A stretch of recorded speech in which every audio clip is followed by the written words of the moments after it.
taking. The University of Nebraska moving forward now with an $800 million deal to take full control of Nebraska Medicine. Yeah, the Board of Regents this afternoon approved the proposal, ending a nearly 30-year partnership with Clarkson Regional Health Services. Supporters call it a once-in-a-lifetime opportunity for the state. Critics questioned the timing, pointing to the university's ongoing budget crisis. Last month, the Regents approved nearly $9 million in cuts at UNL alone. The vote today also came with warnings of a potential lawsuit. 33 state senators had asked the board to delay the decision. Current and former Nebraska Medicine CEOs also pushed back, calling the proposal a state takeover. The big question, will the university interfere with how Nebraska Medicine operates and how you receive care?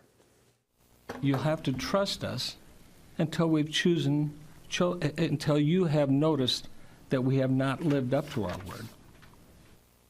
I think every one of us here intend to do that. We've never discussed any type of major change in the system of management by Nebraska Medicine. Never. University President Dr. Jeffrey Gold says patient care will expand and improve under the new structure. As for what's next, the deal will have to work through a 6-month transition period.